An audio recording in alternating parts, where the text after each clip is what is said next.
January pan ni tiabu ngaulan wang pa ma kohema ma court ala nok ala cha webu hadaba webu ma yong sengnyung nyu chunbu hangi ba ngân yong tai rak ki chi bu yong ngân yong tai bu na ki leng byang sa ki court file case file na meng ngo ki January pan ma ni ada kohema bench Guwahati high court ma hadaba case registered na meng gi se bu hadau sing na tamang tau chung na sa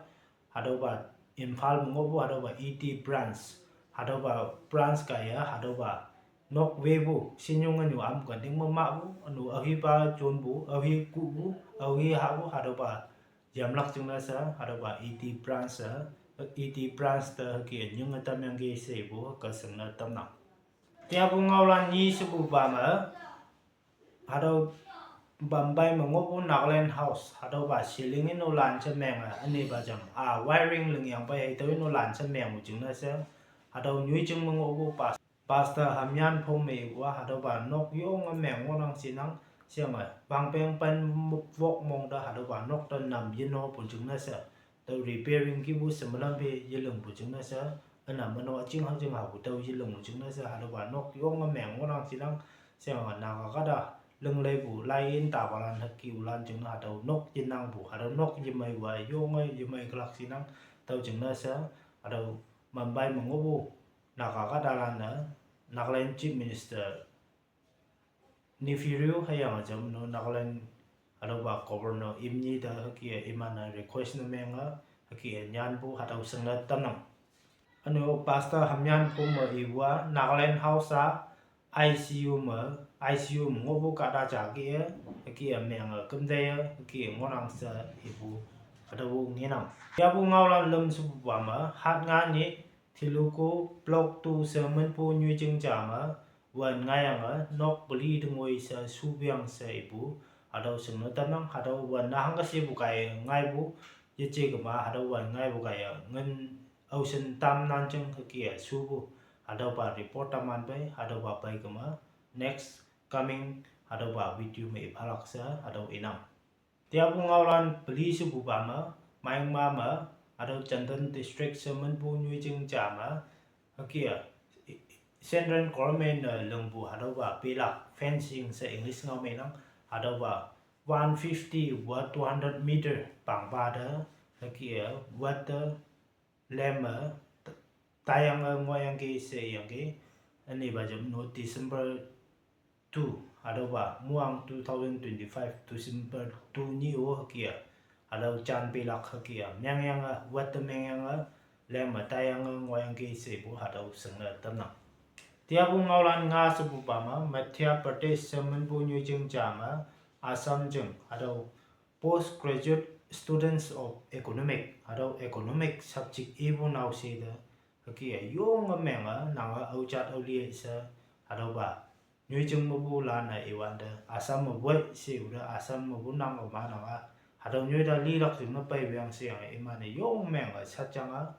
adaw ba naw se tawai mu li nong ba kia ang yang mo nang se bu adaw sing na tanang tia bu ngaulan wok su bu ba ma Uttar Pradesh sermon bu nyu jing cha ma adaw aham ka bang leng yang pai tau da kui ha cha pa yang nga ma sip na ye kem bu jing na sa adaw ba India tau mo bu ka da na tau kui ha ru kham yang gi se bu India ma teng lak bu kia ni hu lak pa na teng lak bu adaw ka sing na tanang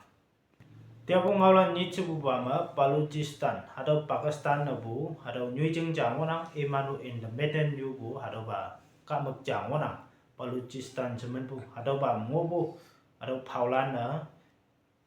Pakistan jeng adaw police station da pai jail ki bu nyu jing adaw ba da pai yang jail mangobu ka da nu lan na tayang ki siang jam no adaw phaulan lek ta bu Pakistan mangobu peng atam mo ki ku yang ki sei bu adaw ka China tamnang tia bu ngaulan tat chu bu ba ma America President Donald Trump Iran ma kia public lan iman sokali ye tarak jing sa protest na mengwan da public lan ka da ha cha ni tok to yang ki siang jam no ka da khotat kia pak ma chot to rak jing na sa iman da kia iman pinbui sabta ki menglak se nguan da pakma chu ta tuilak se Iran sokari lana ki angwan da Donald Trump ha ki tuikma man meja ki tuikma America lan pa yang Iran country lan da keplak se wanda Iran lan no hada bara mong ki jingmai wang mai da iman no ki mong bu jing na sa hada lan tuilak se ngo bu iman na cancel na meng ki iman na tuilak se ngo ba ye tuilak jing na sa ki leng lat ta ngai ki si bu hada sung na ta na ya bu ngau lan tu se bu ba ma India lan da kro ha ja bli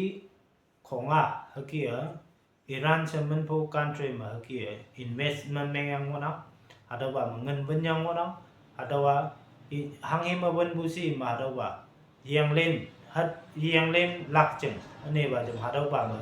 India hada list me se list ngau me na ki phara da yang ki iman cholai na hada ba iman ki cholai bu America kai Iran ma government le je dam ko ma India da hada ngan loss lak yang se India seng man palan tni ngai ni ki mong sang te bu ha ka seng na tam na tia bu ngau lan tu su ba ma Japan lan Honda jamong ma kilometer khowo kilometer lum 603 kilometer ki Honda jamong ma phalak train deng yang ki ka dong nu ma saphat bu ba train na tni hada ba ngonang se ibu hada general knowledge jeng na sa hada seng na tam na tia bu ngau lan